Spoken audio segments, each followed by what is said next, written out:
Hi, this is Steve Maccabee, Multi-Agency Training Manager of the Somerset Safeguarding Children Partnership and host of the P-Pod.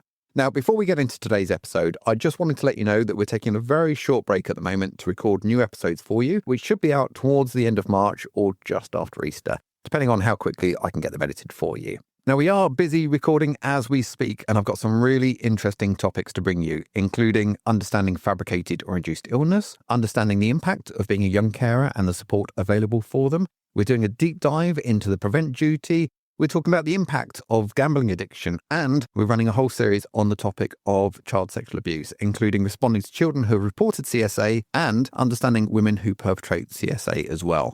In the meantime, if you've not listened to them already, take this opportunity to check out some of our previous recorded episodes on a vast array of topics. Or if you've got any suggestions for things you'd like covered in future episodes, get in touch with us at thepod@somerset.gov.uk. So for now, enjoy this episode, and we look forward to you joining us again soon for more at the P-Pod.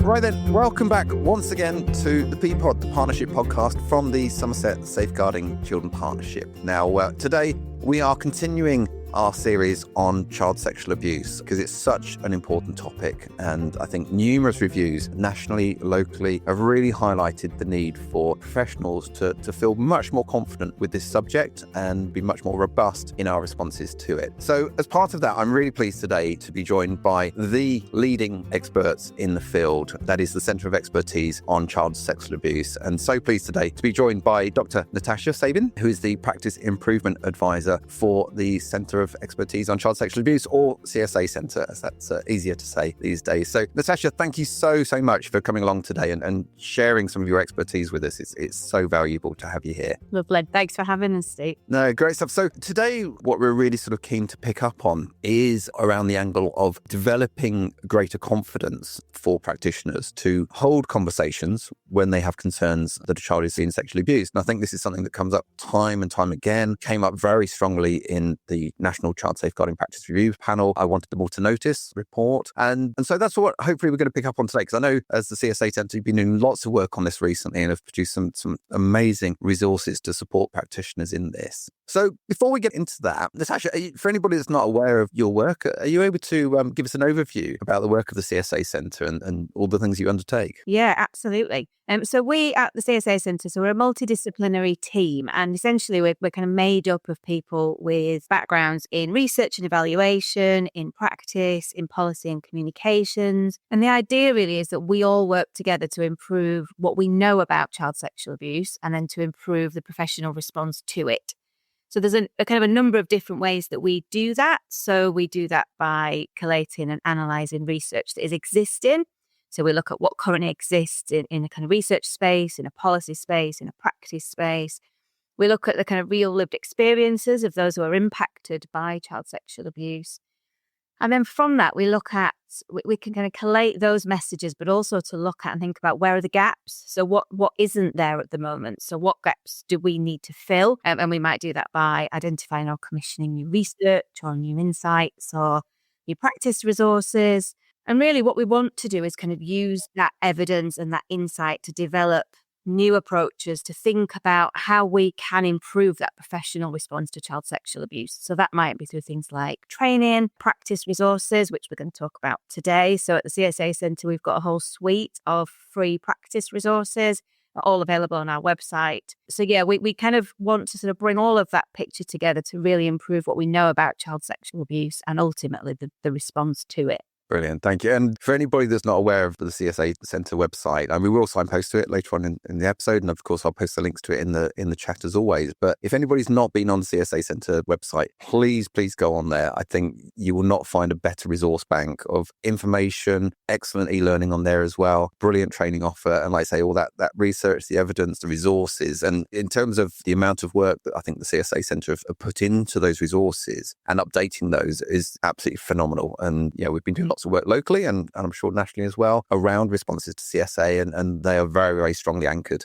in the CSA Centre's resources. So yeah, please go there and check that out. I'll post some links into the chat for that later on as well. So, as I mentioned, today we're going to be focusing on communicating with children who have experienced child sexual abuse. And in particular, the CSA Centre's recently sort of updated, I believe, resource about communicating with children guide. So could you sort of talk to us broadly about what the guide is and I guess why it was produced in the first place and sort of what are some of the focuses of those updates that you've been making have been? Yeah, absolutely. So it sits, Communicating with Children guide sits as part of our kind of wider suite of practice resources. So it's one of those resources. So some of the others focus on supporting parents and carers, identifying signs and indicators of sexual abuse. We've got some more resources tailored to education, for example, but it sits as part of that kind of wider suite of practice resources. And it's essentially created for anybody that works with children. So it's not necessarily, it might be, but not necessarily just for those in a kind of dedicated safeguarding role. So we wanted this to be applicable, usable to sports coaches, social workers, voluntary sector workers, teachers, police officers, people in health, faith leaders, anybody whose kind of role is bringing them into contact with children. And in terms of the sort of why, we recognise that child sexual abuse can feel complex. It can feel even scary for professionals to raise and to name and to think about. We see consistently that people who work in this space really worry about getting it wrong. They worry about opening a can of worms. They worry about contaminating evidence by asking leading questions, particularly if they are sort of fearing that could jeopardise a criminal trial, for example. One of the challenges with that is that what we've then seen is that means professionals across the sector too often rely too heavily on children to verbally tell somebody what is happening to them. This is despite kind of research and practice really clearly showing us that children need help to tell. Children consistently kind of tell us in those kind of practice insights and in research that they really do need that help to tell. So what we wanted is to give something to practitioners that help them to be able to have that conversation, to help them to develop that confidence, to really know about how to open a door to communicating with children, how to respond when children tell them something. So what we did really, we brought together research, practice knowledge, survivor insights to kind of give something to anybody that works with children to feel more confident in listening to, understanding and responding to children who might have been or might be being sexually abused. In terms of the update, so we published a recent update that you mentioned. So the second edition published in April 2025 kind of builds on that messaging really. And one of the core elements of that update, if you like, was to really think about how we support children with a wide range of communication needs. So the messaging in the resource is that all children can communicate. It's very much our job to find the way that child communicates and to really meet them where they're at in terms of communication, rather than kind of expecting and anticipating children to meet us where we're at. So even if children don't communicate verbally or they don't communicate in ways that we might expect, what we want to do and what we have done with this update is really build on that nonverbal communication and really make sure that when we're talking about communication, we're talking about it in its broadest sense. We're not just talking about verbal communication.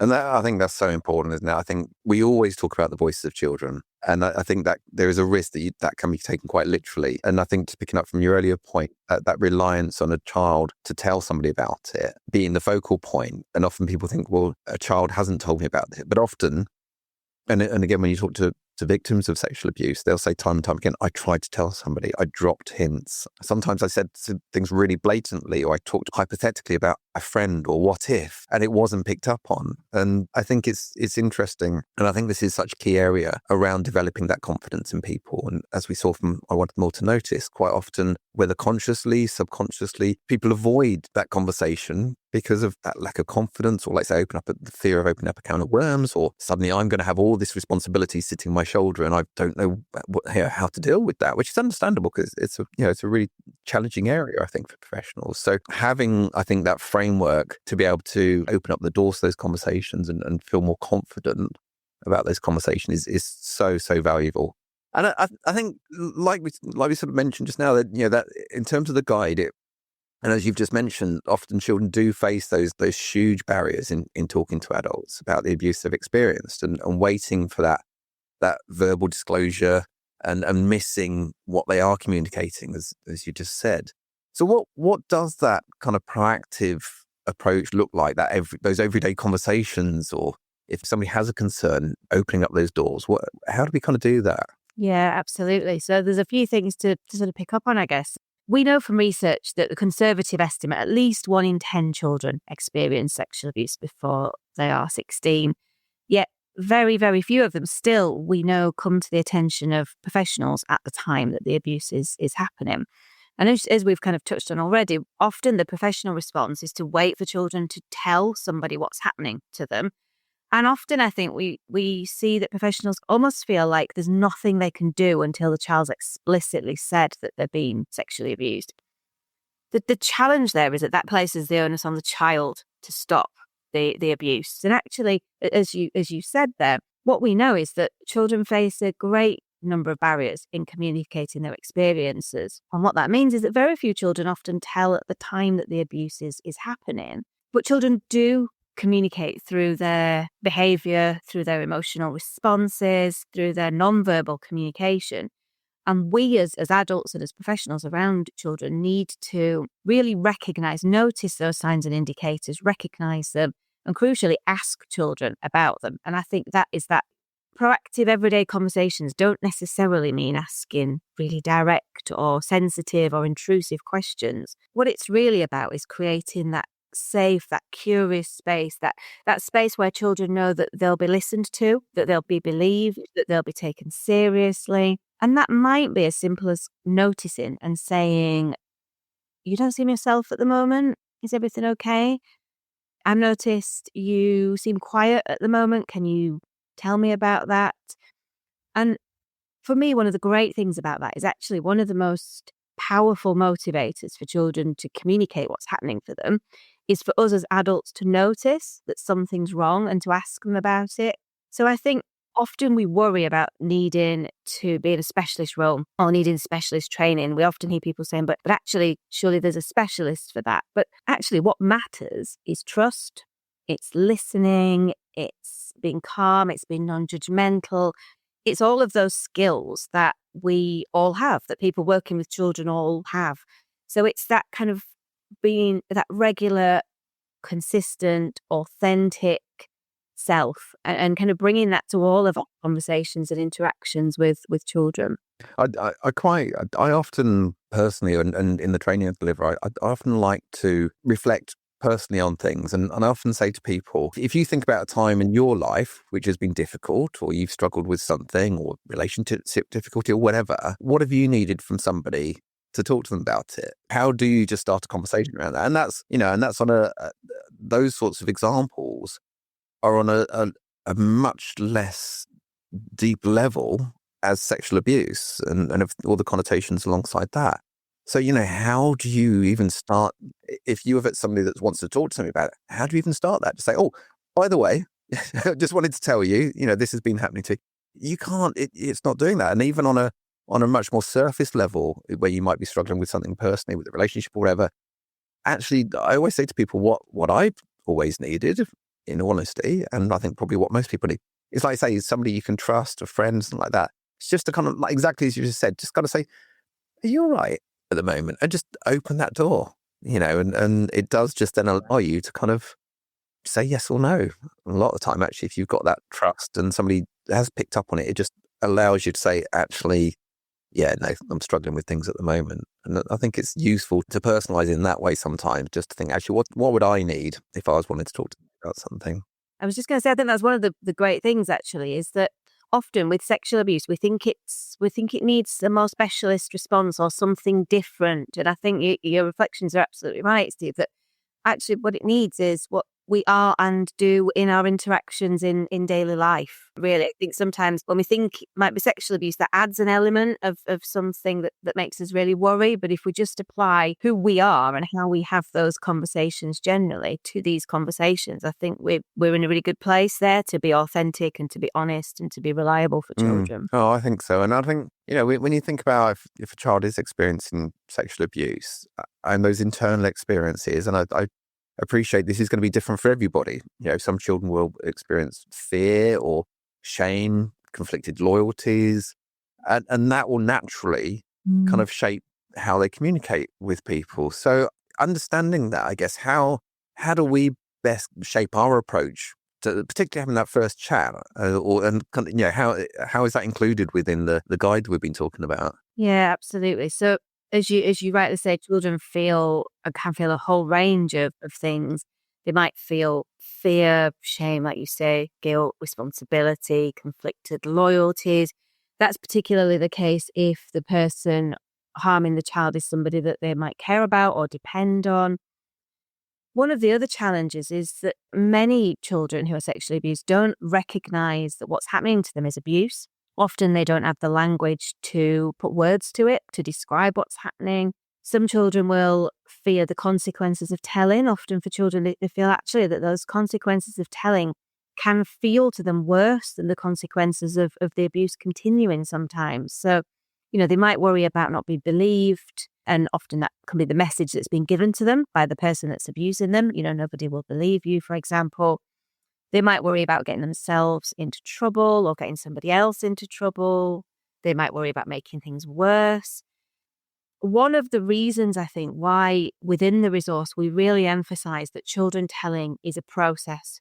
It's not a one-off event. And it's one of the reasons why when we were putting the resource together, we really try and avoid talking about disclosure in there. Because often that kind of conjures up an image that gives people an impression that a child tells one person everything that has happened to them in one time, and that's heard and understood and responded to. And actually, children telling is much more a kind of a process. It happens through an interplay between somebody noticing what's happening for the child and asking them about it. We also know children rarely tell everything at once, so they might test our reactions and then they might sort of see, how do we respond? Is this person safe? Do they believe me? Are they listening? And then they'll decide whether they feel able to say more, whether that's possible. And I think what's important to say is that very first conversation is rarely the kind of whole story, if you like, and that's okay. It's rarely everything. The other thing to think is that I guess children might have already tried to tell. They might have tried through behavior, through hinting, through language, through telling, and they might have felt unheard. So they feel like, actually, I can't say anything again. Nobody believed me. I wasn't listened to. So again, it comes back to that acknowledging that you've noticed something, not underestimating the power and the importance of acknowledging, I've noticed this about you, and being there to listen without pressure is really powerful. And I think also it's about thinking about afterwards. So how children react to having told can be really different for each child. So some children might feel relief, but some might actually feel worse. They might feel shame. They might feel quite exposed or vulnerable. They might feel quite overwhelmed by what's now happening. Sometimes children can feel like actually they've lost control of this, and actually, they feel like having told somebody means that they don't know what's going to happen to that. So they kind of feel like actually that things are happening now that they didn't know would happen or didn't understand. And for some children, that will lead to them retracting what they've said. And unfortunately, what we see consistently is that reactions are all too often treated as more reliable than what the child said in the first place. So I think it's really important to sort of say that we know retractions are not evidence that nothing happened.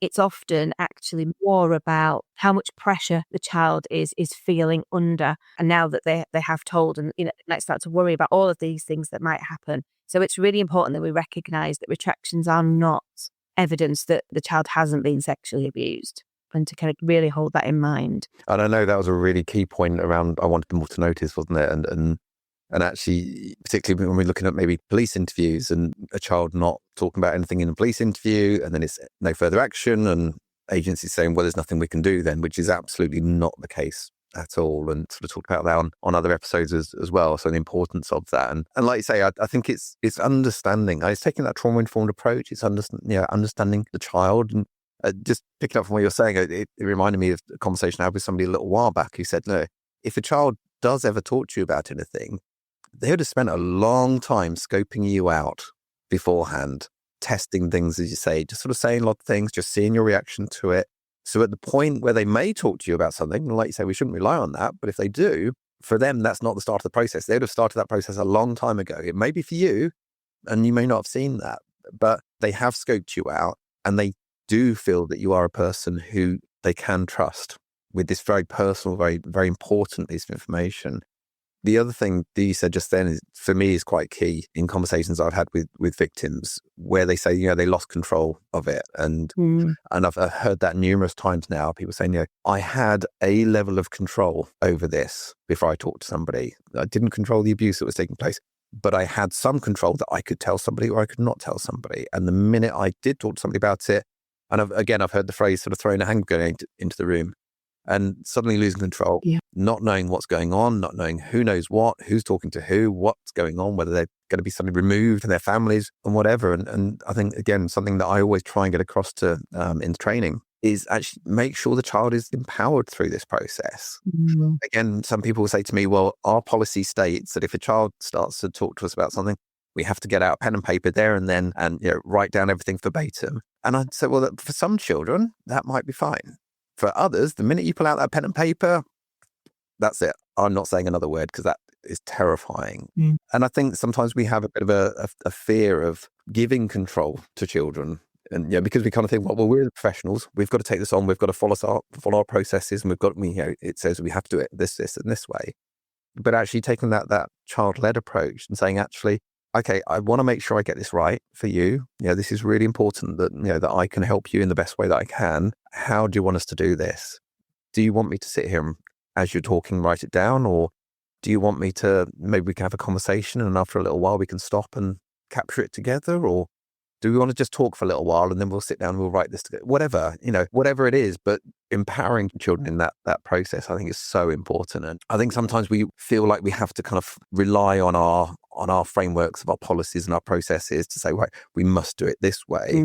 But actually, is that in the best interest of the child, for them, for their individual circumstances? Because everybody is an individual and their own experiences are very, very individual. And that. Yeah, absolutely. Sorry, I went off on a slight tangent. No, I think it's really important. I think it brings us back to that message about all children communicate in different ways, and all children need different things, and they need different things of us. And actually, it's one of the kind of key points that we came back to in the update of the resources. This is not about us saying, or it shouldn't be about us as professionals saying, this is our approach, this is how we deal with things, and expecting children to meet us there. Because where we do that, we lose so many of the children who don't and can't and shouldn't be expected to be able to meet us there. Actually, it's about us saying, okay, what do you need? What's the best thing for me to do for you? How can I best help you? So yeah, I think it's really, really important that we come back to that. Each child is individual and they will all need something different at different times from us. And we've got to be able, as much as we can, to meet them there. No, definitely. And I just wanted to pick up, if I can, from something you said earlier about quite often people feeling like this needs a specialist role to be able to respond to these things, or just assuming that somebody else has already asked if they're seeing some behaviours and thinking, I'm sure somebody else would have already picked up on that. And what advice would you give to, I don't know, a teacher or somebody on playground duty or teaching assistant or a GP that only has like a 10-minute slot with somebody, who worries that they might get it wrong? They're not a specialist and that they might really mess this up. What advice would you give around that? Yeah, I think it's a really important question, because we hear this so often. We hear people so often say all of those things that you've said. It's better done by somebody in a specialist role. I don't have very long. I might make it worse. I might open a can of worms. All of these sort of things that you're saying, really. And I think what I would say is, don't ever assume that somebody else has had this conversation, because they probably haven't. If a child has chosen to talk to you, you are the right person to have that conversation with them. As you were rightly saying earlier, very often children they'll approach who they feel is a person that they can trust and who will listen to them. So if that person is you, then don't underestimate that and the importance of that. And also, if you're the person that's noticed something, remembering back to that sort of message about the power of noticing, if you're the person that has noticed what's happening for this child, you're very often the right person to speak to them and to communicate with them. And sometimes that might mean that you will need to draw on your safeguarding lead, for example, and all of that can happen. But it's about not feeling like you need specialist training or specialist skills. What really matters is the things that you are all the time in your role. So, it matters that you listen, that you don't judge, that you stay calm. And these are all skills that people who work regularly with children use every day. So it's about applying those skills to this sort of context. I think that fear of getting it wrong is really understandable. We really worry about that. The challenge really is that we know that the risk is greater when we don't do anything. The risk is greater when we don't say anything, when we don't open this door to communicating with children. And you're not expected to investigate this or solve it alone. So, very often, very first conversation is just that. It's about listening, taking it seriously, getting that support from your safeguarding lead. But it's the first conversation. It's about noticing, responding to what children say they need, being there in that moment. And really the guide is really there as that kind of supportive anchor, if you like, that, that thing that you can go to think, actually, I'm not quite sure what words to use in this situation. So do, go to the guide and have a look. It's intended really to be that place that supports those very first conversations by anybody in any role. But yeah, please don't assume somebody else has had that conversation, because most of the time that hasn't already happened. And you just need to be your authentic, honest, curious, caring self. We don't need necessarily to have particular specialist skills or any kind of particular training, for example.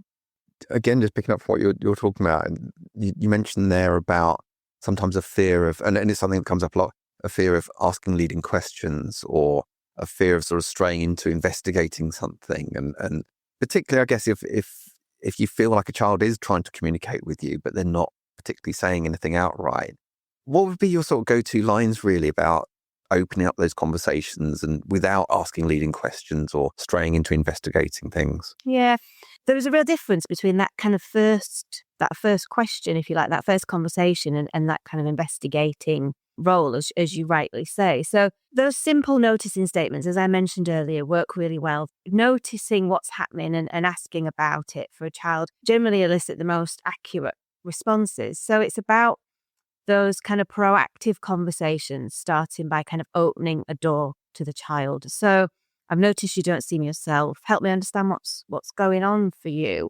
And then thinking about those kind of follow-up questions. So is anything making you feel unsafe? Do you have any worries? Is there anything I can do to help you?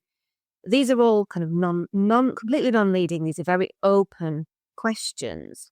The other thing to say is not to expect an immediate response. So don't kind of read silence as nothing happened. So children might not respond in the moment. You've opened that door. So that initial kind of opening a door to communicating is the start of that conversation. So it's noticing, it's saying, is there anything I can do to help? Can you tell me about that?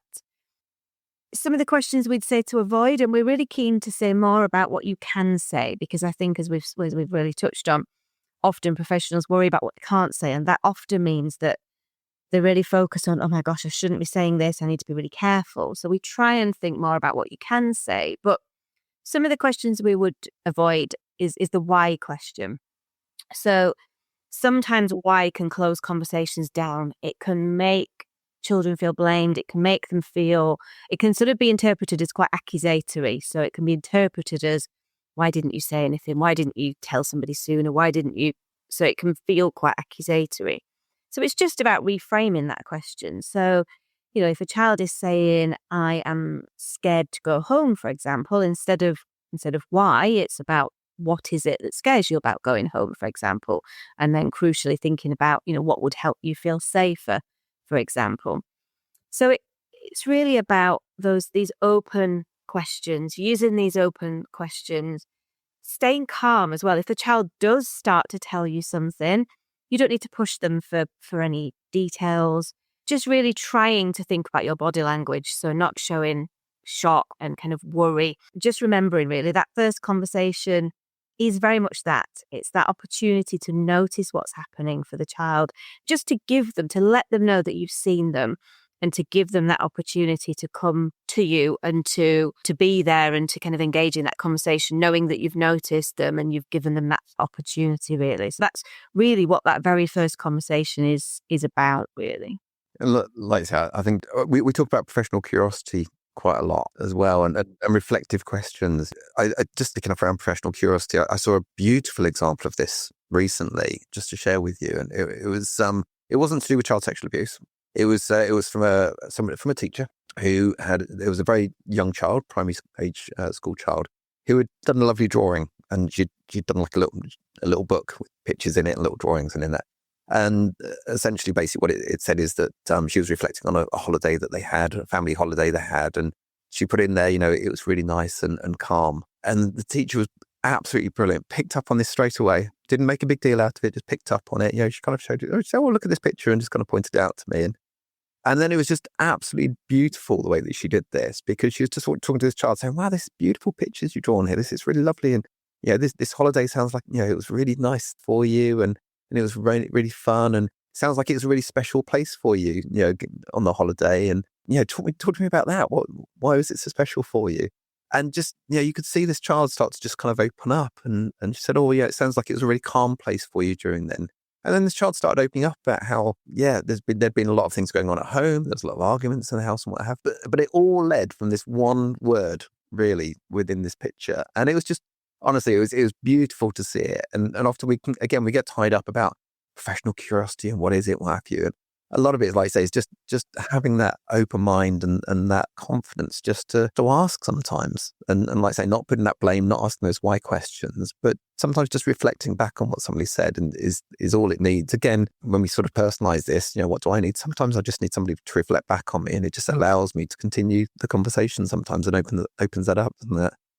I've got another question for you around this one, if that's all right. Just about that sort of balance, I guess. We've kind of talked a bit about balance between not asking leading questions or not investigating things.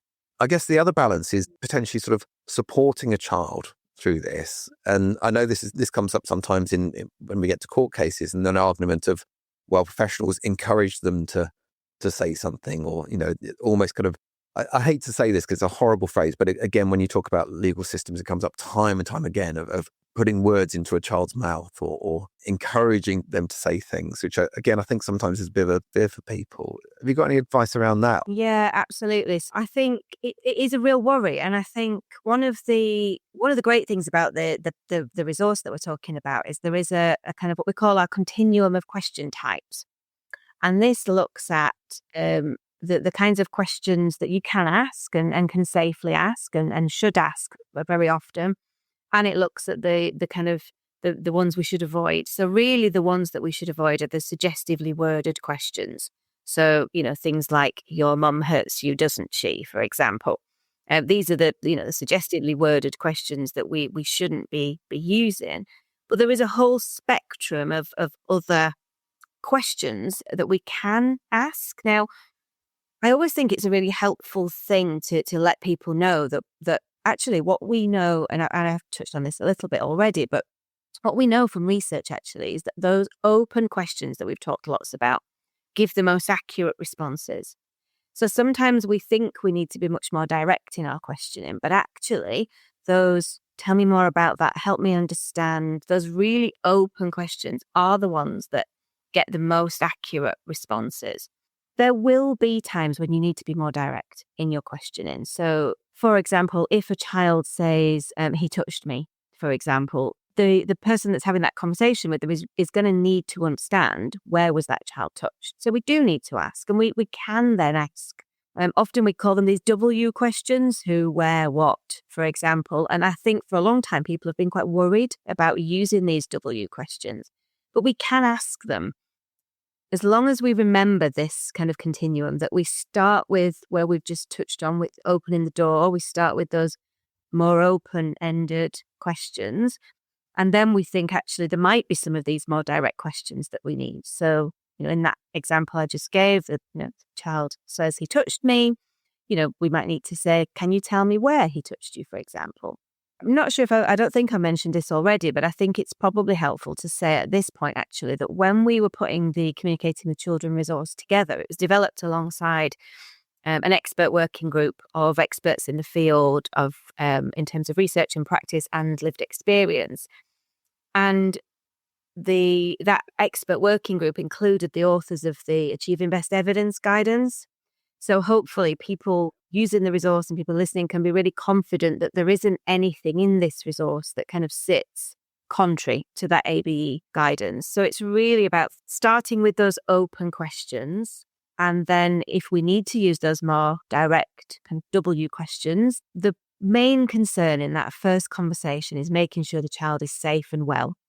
So really what we need to do is ask enough to understand that, to know that, and then we can move into the kind of ending the conversation. So, once there is enough information to know about the child's safety and to understand that, then we can move into ending the conversation.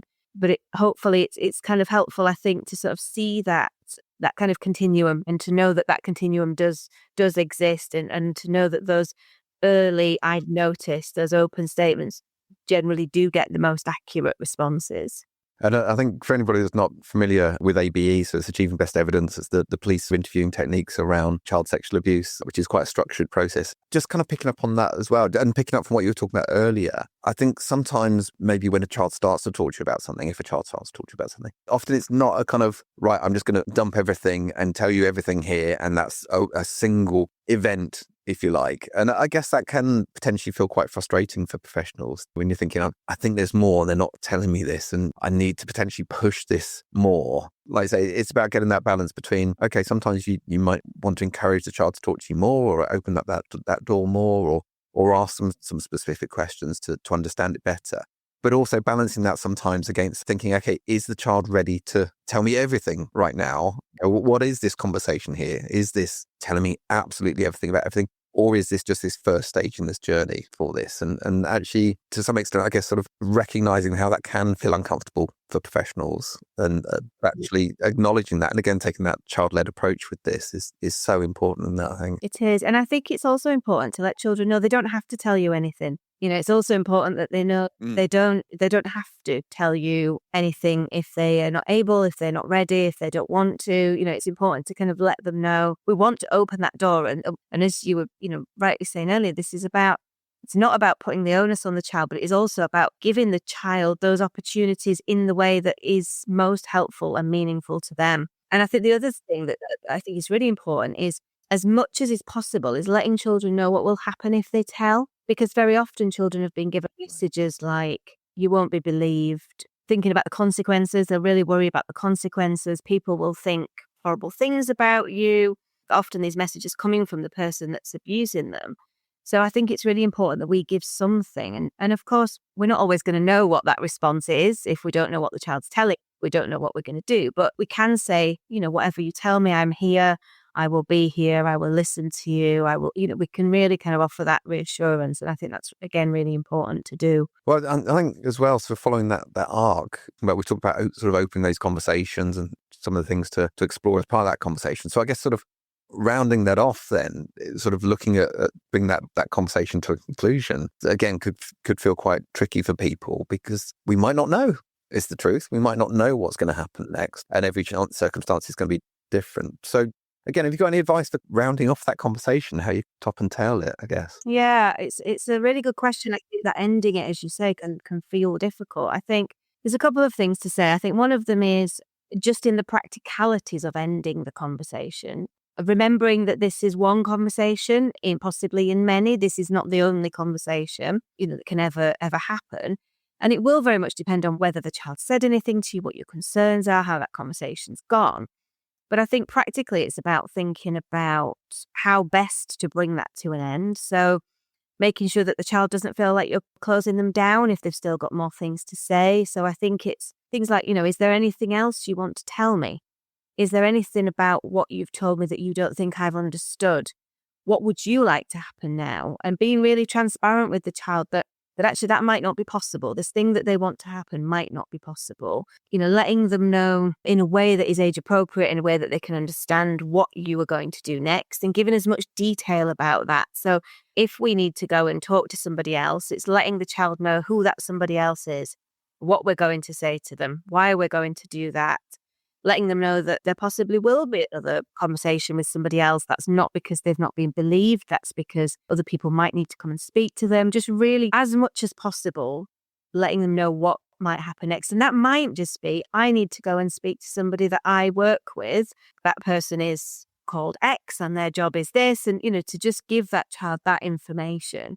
The other resource that I think is probably really helpful to flag at this point, in terms of if people are sort of listening and thinking, well, I don't really understand what the process is. I don't really understand what might happen next. The child sexual abuse response pathway is a really great resource to go to, because what that does is guide you through the journey for the child. So it guides you through best practice in these situations. So you can kind of really use that to think, well, I don't really understand what might happen next. I'll go and have a look at what should happen next. And then you can, really understand what that journey might look like. So I think it's a helpful place to just prompt people to kind of go and have a look if they're not sure what that process might look like. And again, I always think there's no harm in actually being human with these things. And actually, if you don't know at that point in time, actually saying to a child, thank you for talking to me about this, really important. I'll be honest, I don't know what the next steps are. So this is why I'm going to go and talk to X. They kind of know these things. So what we'll do, we'll have a conversation, and then maybe if it's okay, we can bring them in and they can talk to both of us about what's going to happen next, for example, or something like that. Just there's nothing wrong, I don't think, with being open and honest. And if you don't know, don't blag it. Don't try and sort of pretend you know. And it's not demeaning your professionalism or anything else to say, okay, well, I don't know exactly what's going to happen next. So if it's okay, I'm going to talk to X, and then is it okay if they come in and they can talk to us together, and they'll help to explain it to us. But like you say, just that reassurance that, but whatever it is, I'm going to be here. If you want me to be here with you, and we can support you through this. And I think that's so key. And we shouldn't feel like we have to know all the answers. We have to have all the solutions, because sometimes you don't. And with these things, obviously, like we say, often these things are very complex. Each individual circumstance is different, and that's okay to feel sort of uncertain in that space, and to actually say that, but give that reassurance that it will be okay, and I'm here with you on that. I think talking about the sort of responses pathway that you mentioned as well. Again, just if anybody's not been onto the CSA Centre website, the resources I think are brilliant, because it's you look at it and initially it's a flow chart, but actually what's I think wonderful about the resource is you then click into that. Each of those parts of the flow chart, you can click into it and it comes up with more information about it, more resources around it, and really does help to support through whatever processes are happening. So again, just a big encouragement for anybody to go and check those out. Please do. I think the other thing, if it's okay, Natasha, I was keen to pick up from that you talked about at the start, and that was in terms of the updates from April last year. And you talked particularly about wanting to make it a much more inclusive resource, particularly thinking about children with disabilities who we know are at increased risk, or children who are non-verbal or have communication difficulties. And I know that can obviously add an additional layer of complexity on top of all of what we've been talking about here. So what advice would you give, practical tips, I guess, for practitioners to adapt kind of their practice and things like, visual tools or alternative methods of communication, so children are able to still communicate really effectively with us? Yeah, as you say, it's one of the most kind of crucial things about that second edition update, and really does reinforce that all children can communicate. So even if children don't use spoken language, all children can communicate. And this is about us thinking about children who might use communication devices or systems or strategies, or they might use tools that might sort of replace or support spoken language. It might be that we're thinking about children who have not yet developed spoken language. The other part of the resource that we've developed alongside this is about thinking about children whose first spoken language isn't English. So really thinking about reminding all of us about the importance of finding out what language the child prefers to use when they're communicating about kind of complex or personal issues.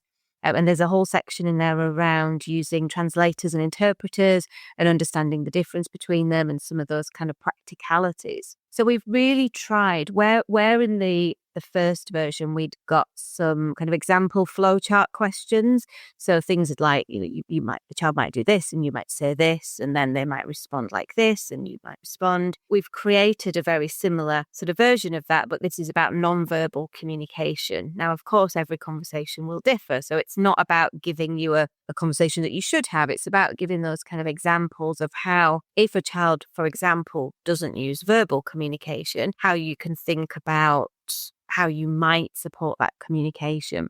What we're really keen to say is, and I've said this a few times, I think now, but it's about each child will have their own way of communicating. And children who don't have any particular difficulties with communicating will still have their own way of communicating. And that might be about style or preference, of course. So it's about understanding that and asking people around the child, providing that they're kind of safe adults around them, asking them how the child communicates, understanding that, knowing that. And then there are some, I think, where you said that there's some practical things. I think some things that we can, and of course these will differ for each child, but it's about thinking about using the child's name when you want to speak to them so that they know that you're speaking to them. It's about speaking slowly, limiting the number of words you use. It's about using ordinary words, avoiding kind of ambiguity and not using jargon, trying to avoid things like figurative language or rhetorical questions. Sometimes children can take these things quite literally. I think the other thing that's really important is checking back the child's understanding. And, if a child has said something to you, it's about saying, I hear you telling me. We can kind of reflect back to the child. Now, this might be more something you do with spoken language, perhaps, but it's about thinking about, I hear you telling me. Or if a child has drawn something, for example, or we're, they're showing us something in another way, we're just checking out, I'm understanding this in this way. Is that right? And letting children know that often children don't necessarily feel able to correct adults if they think we've got something wrong. So it's about giving permission to do that. If I make a mistake, if I get this wrong, you can tell me. Please do tell me, that's okay. However, we're is age appropriate and kind of appropriate to that child's understanding. We might use things like visual support, symbols and timetables. I think it's also helpful to kind of pause and to give time and to not layer questions, remembering that the impact of trauma will impact the child's memory and their recall. So it might take the child longer to be able to answer something. So sometimes we have a bit of a tendency to ask a question, and if it's not answered immediately, to ask another one. And again, if it's not answered immediately, we ask another. So it's about pausing, I think, and not layering those questions, just giving children time to process and to answer questions. And thinking about, how do children communicate about other things? So if we know that this child doesn't communicate verbally, well, asking people around them, how do they let us know if they are hot or cold or sad or hungry, and adapting, using that knowledge to adapt your communication style with the child. So there's lots of practical things in the resource, and also I would say use the people around the child, as long as they're safe people around the child, to learn as much as possible about how the child communicates. Yeah, and I have to say, so many people that work with such a wide variety of children, so much a wide variety of needs. I'm always astounded at their knowledge of the children that they work with. And like I say, they do communicate, and it's about us as adults being able to tune into that and understand that, I think, a lot of the time. And so many people do know children so well, like you say, actually, if they're hot, this is what they tend to do or say or behave, or whatever. And like I say, it's about keying into what we already know, isn't it? And those skills that we have already got, whether that's in our personal life or in our professional life, it's there. We shouldn't be afraid of it. Actually, it is like, let's say, personalizing it, thinking about conversations we might have with loved ones or people that are close to us in the first place. So I'm just thinking, if somebody's listening to this, obviously quite often these things for professionals, may come out of the blue and we don't expect them. And so, we can't necessarily always be there going, right, we've got to make sure we kind of read this every day and are knowledgeable about it. So I guess if we're kind of looking at something somebody could take on, as a sort of top tip, if you like, anybody listening to this between meetings, driving their car or something like that. And what would you advise, sort of one small change that they could make this week that would really support developing that confidence around proactive conversations about sexual abuse and how we make those conversations like more routine and ultimately make things safer for children. Yeah, I think I would say to be confident naming sexual abuse. So have a conversation with somebody about sexual abuse, this week, name it, talk about it, feel confident to do that, to name, because I think one of the challenges with sexual abuse is it very much thrives in secrecy and silence, and we worry about naming sexual abuse. So I think having the confidence to name it and talk about it, and I think going to the resource, looking at it, sharing it, talking about it, maybe share it in a team meeting, maybe share it with a colleague, have a chat about it, share it with a colleague and then arrange to pick up, is this something we can have a chat about, we can have a think about. The Communicating with Children resource comes with an introductory video, but also a short series of videos that give a little bit of the information that's contained within the resource. So perhaps listen to one of those as you're driving between appointments or wherever's safe, of course. I feel like I should probably say that. But, have a look at those, open them up in a team meeting. I think it's about talking about and having the confidence to name and talk about child sexual abuse. I think I would say is the one thing that everybody can do and that is really worthwhile doing. If I'm allowed more than one thing, I think do have a look at the website and do things like signing up to the newsletter. It gives you a way of keeping in touch with the work that we're doing at the CSA Centre. We're not kind of bombarding you with lots of emails, but it does give you a way of knowing the work that we're doing. So, you've very kindly said a few times, Steve, about the website, but please do, all of our practice resources are freely available there. So, sign up to the Communicating with Children resource comes with an associated free webinar. So, have a look on the events page and sign up to that and have a look at what else is available. Yeah, fantastic. And for anybody, save you searching around, for anybody that wants to go onto the website, it's just csacentre.org.uk. And on there, you'll find loads of information, as we've just been talking through in terms of the resources. There are practice resources. There's some tabs across the top that just says research and resources. Click on that and there's loads there for you. And again, sign up to the newsletter. The newsletter is brilliant. Loads of really, really relevant information in there. And as I mentioned earlier, some great e-learning on there as well, sort of introductory e-learning, absolutely free to do. And for anybody listening to this as well, we are across the Avon Somerset region. All of the partnerships, we've all come together. And very, very shortly, actually, next few weeks or so, we're going to be undertaking the Centre for Expertise for Child Sexual Abuse, Train the Trainer, and we'll be rolling out the training consistently across the whole of the Avon Somerset area very, very shortly. So yeah, please keep your eyes on that as well, because we will have some dates out for that, probably starting around September, October or so. But so keep your eyes peeled for that. But that will be the CSA Centre's training as well around child sexual abuse. So Natasha, thank you so much for your time today. I genuinely really appreciate it, because this is such an important area, such an important topic, and it's great having your insight and also all the colleagues that you work with at the CSA Centre to really continue to strive to support children who have experienced child sexual abuse. So thank you so much. Really appreciate your time today, and just wish you and your colleagues all the best with things moving forward. Thank you very much. We really appreciate the opportunity to be here. So thank you very much for having us. Great stuff. Thank you very much. Take care of yourself, and hopefully we'll be talking again soon. Thanks very much. Take care. Thanks. Bye-bye. Bye. As always, if you would like to find out more details on the topics discussed in today's episode, please go to the SSCP website at somersetsafeguardingchildren.org.uk, the CSA Centre website, csacentre.org.uk, or by following any of the links in this episode description. Now, if you enjoy listening to the P-Pod, we would really appreciate it if you did take that time to follow or subscribe to us on your chosen platform, or even better, leave a review and let other people know about it, and make sure to let your colleagues know about this podcast and encourage them to come and join us here as well. It really does help to spread the word. And if you have any questions or comments arising from today's episode, or would like to be involved in future episodes, we would love you to get in touch with us at thepod@somerset.gov.uk. Once again, I'd like to give a huge thank you to my guest today, Dr. Natasha Sabin, forensic psychologist from the CSA Centre. And as always, I'd like to thank you for listening. My name is Steve Maccabee, and I'm the training manager for the Somerset Safeguarding Children Partnership. And I look forward to you joining us again next time at the P-Pod. Let's work together to help keep children safe.